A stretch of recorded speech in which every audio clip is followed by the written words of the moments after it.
നമസ്കാരം. അനുമതിയില്ലാത്ത സ്ഥലങ്ങളിൽ റോഡ് മുറിച്ച് കടന്നതിന് മലയാളികൾ ഉൾപ്പെടെ നിരവധി പേർക്ക് അബുദാബി പോലീസ് 400 ദിർഹം വീതം പിഴ ചുമത്തി. മുസഫ ഷാബിയിലെ താമസക്കാർക്കാണ് കഴിഞ്ഞ ദിവസങ്ങളിൽ നടപടി നേരിട്ടത്. പ്രധാന നിരത്തുകളിലും ഉൾപ്രദേശങ്ങളിലെ റോഡുകളിലും പരിശോധന കർശനമാക്കിയ പോലീസ് വ്യക്തികളുടെ എമിറേറ്റ്സ് ID ഉപയോഗിച്ച് നിയമലംഘനം രേഖപ്പെടുത്തുകയാണ്.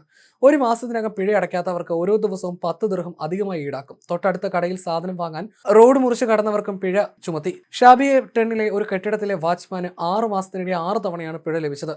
സ്കൂൾ ബസ്സിലെത്തിയ കുട്ടിയെ കൂട്ടാനായി റോഡ് മുറിച്ചു കടന്നപ്പോഴാണ് അവസാനമായി പിഴ ലഭിച്ചത്. കുട്ടിക്ക് എമിറേറ്റ്സ് ID ഇല്ലാതിരുന്നതിനാൽ വാച്ച്മാന്റെ IDയിൽ 2 പിഴ രേഖപ്പെടുത്തി. തിരുവനന്തപുരത്തുള്ള മറ്റൊരു മലയാളിക്കും 3 വർഷത്തിനിടെ 3 തവണയാണ് പിഴ ലഭിച്ചത്.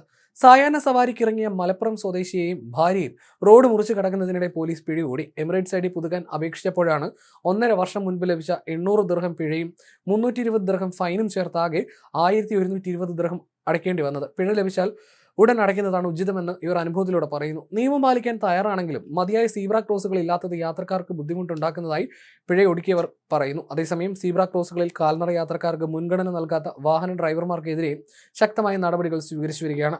നിയമലംഘനം ശ്രദ്ധയിൽപ്പെട്ടാൽ ഉടൻ നടപടി ഉണ്ടാകുമെന്നും അധികൃതർ വ്യക്തമാക്കുന്നു.